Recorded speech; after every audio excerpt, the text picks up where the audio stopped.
I'm Mac Wagaman, and I'm with the Warren County Post and the Career Center. I work with Beth Callahan, and I brought two of my underclassmen as well to get more of an experience while asking about career tech programs and the impact they have. My name is Victoria Bradham. I'm new to the Warren County Post and new to the Warren County Career Center. Hi, my name's Wyatt Vanover. I'm with the Warren County Career Center, also with the Warren County Post. We're here to interview State Rep Scott Lips about his opinions on career tech programs in schools in general. So what do you see as the key benefits of career tech schools for students in the workforce? Well, Mac, thank you for the question, and certainly thank you, all three of you, for being here with us today. It's a pretty exciting opportunity to have student leaders from Warren County participating at the State House. So first of all, what a huge honor. I've been a fan of the Warren County Career Center, and we produce tremendous talent for the county. And I think you'll find that out today in watching what these students are able to do. So the first question is, what do career tech students and for workers, what does that do for us? The career tech schools supply our county, or all counties, particularly in Warren County, with industry-specific skills. So students that come in trained and workforce ready for us, they received credentials in those specific industries that allow them to go to work immediately, so much quicker into the workforce, and allows them mobility to move within the workforce as they find new opportunities.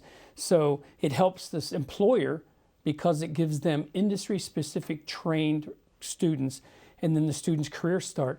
I think an additional benefit you sometimes miss inside that picture is student debt.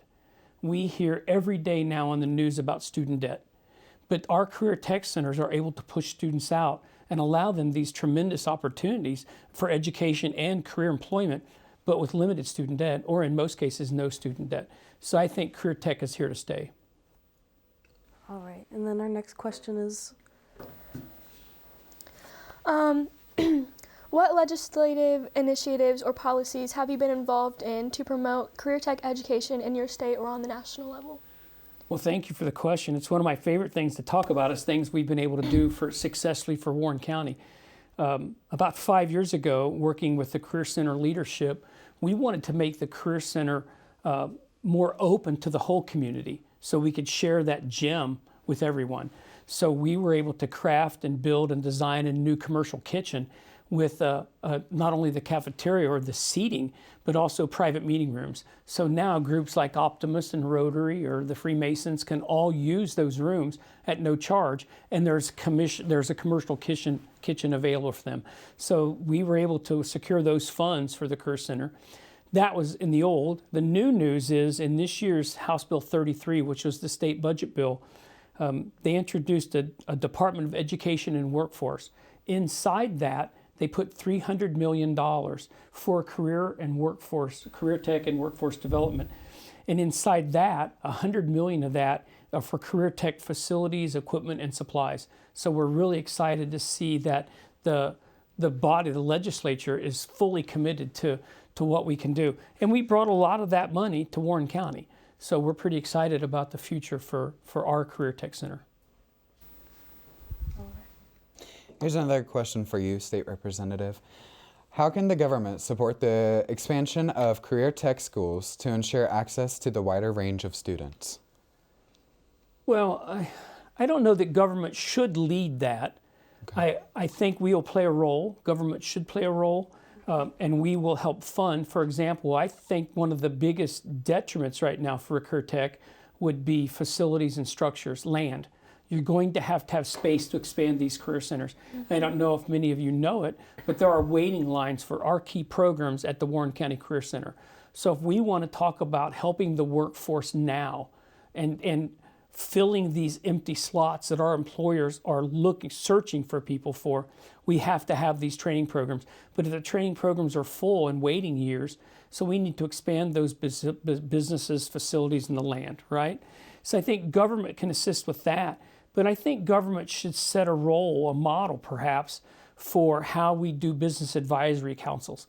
So let's take a county official, a state official, let's take city or township officials and put them on boards with the leaders of our career centers, superintendents from our schools perhaps, and students. And let's build these advisories councils so we can become quicker and more nimble at filling what jobs. If we're training students for a job that we won't need in 3 years, let's modify those programs quickly today with input from everybody involved, all the stakeholders, and let's build programs that are pushing out people that immediately go into the workforce. So those are the programs I think we have to expand first, and I think it's more than government. Right. And then fourth question we had for you is, in what ways do career tech schools contribute to economic development and job creation in your constituency? Wow. I think that we don't even understand how much positive impact career tech centers have on our community. Not just on our students, but on their families and on our employers and then on our local governments. So they play a pivotal role in our economic development because they produce jobs. They produce students that are now talented. They have credentialing and certifications that immediately make them valuable members of the community and the workforce. So I think that local industry will back these programs. They're going to support the entrepreneurship that we're producing inside our career centers. So I hope that our career centers are no longer the secret that they have been, that it's more popular and that it continues. I think our commitment this year with 300 million shows you that we see it, and we're going to help the career centers sing that song. Mm-hmm. And last question. And then this last question, how can career tech schools adapt to meet the changing demands of the job market, especially in industries that are rapidly evolving due to technology? Listen to everybody involved. Let's not educate in a vacuum, and let's not build pretty buildings to ourselves. Let's go out and talk with our employers right now. Let's ask key employers. There are employers advertising on television and radio today looking for employees. Let's help them. Let's find out what those specific job needs require, and let's train to that. That's one of the roles government can play. We can assist by helping businesses and the career center develop that program, so we can help fund those training programs perhaps. So once we build that student's ready. So I think that it gives us a much quicker impact into the community. And remember, this is without student debt. It's assisting the community. It's cranking out workers. Again, I mentioned earlier something that frustrates me is waiting lines. If we have a key program and our employers are saying we could take 100 and we're only producing 25, but yet there's 25 on a waiting list, we have to do something about that today.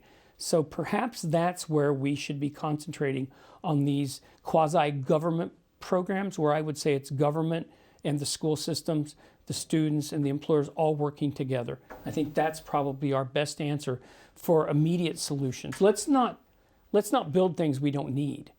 Let's not just check a box and say, well, our career center has that program. I'm not interested in that. I'm interested in producing things that we need tomorrow, and that means we have to listen to the employers right now. Mm-hmm. I appreciate you making the trip to Columbus to not only see the State House, but to try to change the State House. Mm-hmm. So let's use your voices and go back and tell Warren County how great all career centers are, starting with the Warren County Career Center. Mm-hmm. Thank you again. Right. Thank you. Thank you. Thank you again for giving us your time. We are from the Warren County Post in the Warren County Career Center. And yeah, just thank you again for giving us your time and letting us come up here and look around and interview you. Well, thank you. It's been a real honor. I think it's so exciting to have leaders come to learn more about how state government is, because you can push us, you can make us better, and you can teach us things that we may have missed or hadn't had the opportunity to learn yet. So thank you for your commitment. But I do expect you to go back and carry this message back to how great career centers are. And let's start by telling everybody how great the Warren County Career Center is. All right. Absolutely. No, thank you you again. Thank you.